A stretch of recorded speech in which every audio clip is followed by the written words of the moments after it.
Kwa jina naitwa Alhaji Kashata maarufu Chamuno cha Kahawa. Aliwata ni baba Mbilimbi, tajiri wa nuksi, maskini wa bahati na njaa mpendezi mtu. Mama, kwanza nataka nikwambie shikamoo kelele heshima hela. Halo. Shikamoo kelele mama heshima hela. Usilalamike huna ndugu huna kitu. Wewe unatembelea gari, mkiwa tembelea gari utakosa ndugu nyumbani kwako. Hawaishi kama hospitali, kila mtu ana shida na wewe. Lakini wasikie una kazi, hata bali ya msiba wakwambie. Wajua hata kuambia una kitu utachangia nini? Haya. Wewe unaona mama ntilia na uza chakula mwenyewe anakula makoko. Haya kuliko hayo. Kuiba sio kazi, kazi kwa toka raia. Mashali na bondia kashindwa kwa toka raia na umemuua kimama. Mwizi tena watoto ndio wanaua. Kapita huku ngoja nikimbie na kuja kwa kuna mechi. Refolika kabwa lazima nikafolo wachezaji wameibiwa. Wote wana uchungu na mwizi utatokea wapi? Raia anashika na kupiga mwizi kama ashika na kubeba jeneza. Huko kaja na jiwe, kaja na nondo, kaja na ubao. Na upigaji wa pili wa kindi, petroli, kibiriti, moto, watatu wa Kiarabu. Mwizi anakata mkono wa kulia takbiri, wakati na kushoto leo kwa kwambia nenda kesho utaiba na mkono gani?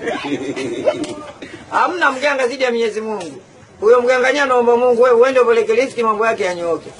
Waganga alikuwa zamani ndugu yangu, sasa hivi hamna mganga. Zamani mganga ukienda na kwambia leti ya Ibiza, leti nazi mbata, leti ya sali sindano, hiyo sila kuku unga sembe. Tia kwenye kikaango kavunje njia panda.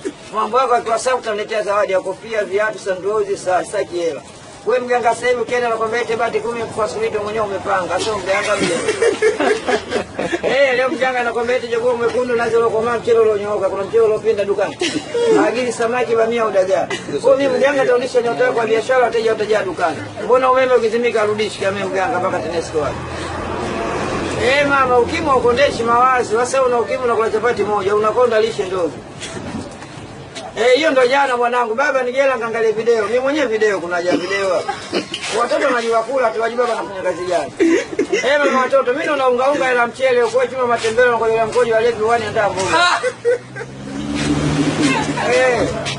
Gongo la moto, maboma walivolia mama alichanganikiwa kaacha mtoto kabeba paka. Paka naye kazana mgongoni najua nikilia msala kwa uchumi. Mimi mwenyewe naumwa bila komaa kutafuta maisha nitafanyaje? Mbona umekonda vipi? Unaoga? Nasikia harufu ya sabuni kwenye simu. Nikwambie kitu kimoja, uzuri wa mwanamke ni tabia, sio urembo. Huyo mwanamke mzuri akitabia yake sio. Baba yake akija anampikia maini roast. Baba mwanamume akija apika ugali tembele.